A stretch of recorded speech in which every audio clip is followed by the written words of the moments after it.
Here's a question for you. Should a singer be fined for mocking our national anthem?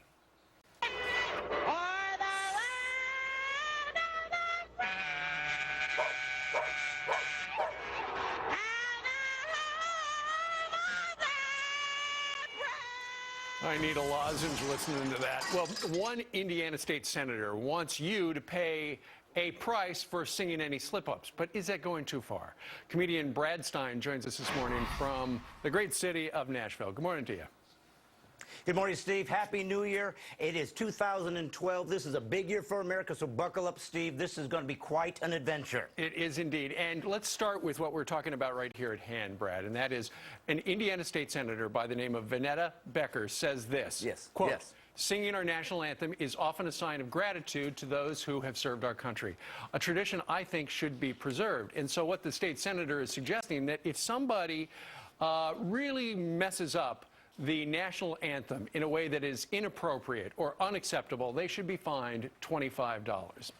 Like Roseanne Barr, who lowered the bar for the national anthem.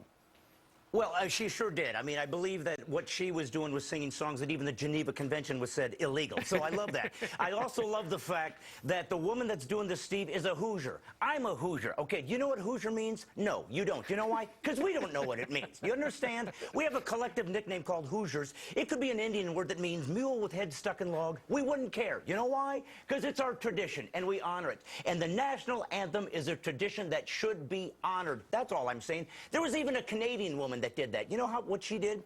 She sang our national anthem on some ice. She messed it up. She went and got the words, came back, slipped on the ice, and landed on her butt. Okay, now that's what happened. Now, we laughed hysterically when she fell down. I think that's really the key. If you mess it up, the least you can do is fall over so we can forget the fact that you don't even know the words to the song for your own nation. Right. I think that might be a good solution. But what about the suggestion that now there would be a new rule or a new law that if you don't sing it appropriately, you should be fined? For instance, not too many years ago, Christina Aguilera at the Super Bowl, she completely loused up the word. She just simply forgot. Should she be fined $25 for messing it up? Christina Aguilera.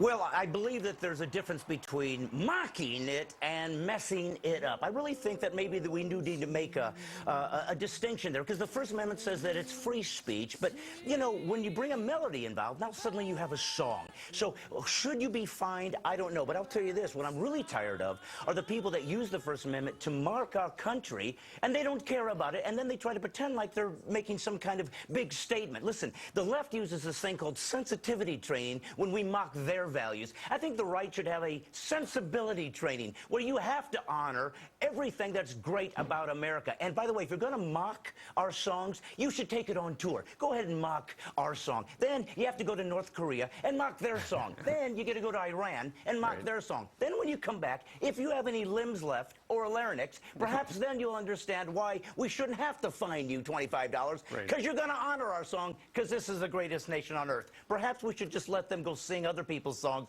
make fun of them, and then see what they think. So what I hear you saying is if somebody knowingly mocks the national anthem of the United States of America, they should be fined. Whereas, you know, if some Lions Club has a little kid come up and sing and simply has no talent or forgets the word, in the spirit of America, they shouldn't be fined because they're just doing the best they can. That's exactly what I'm saying. You know, if you mess it up, it's a mistake. But to mock it, I don't think you have a right to do that. You know, there's people here that say they're making a statement all the time. They burn our flag and say, I'm making a statement. Let me explain something to you. You can stick a fork in your head and make a statement. But if you do, you're an idiot, okay? If you burn our flag to make a statement, you're an idiot. And if you mock our song, you're an idiot. Welcome to the First Amendment. It happens to work for the right, too. Yes, you should be fined for crying out loud. Learn the song, honor it, because people died for it. You know, the Founding Fathers assumed that when they gave us free speech, we would honor our symbols. I think we need to go back to that. All right. Stick a fork in him. He's done. Brad Stine? I am. Well put. Thank you very much for joining us live today from Nashville. My friend. All right. My friend. Happy New Year.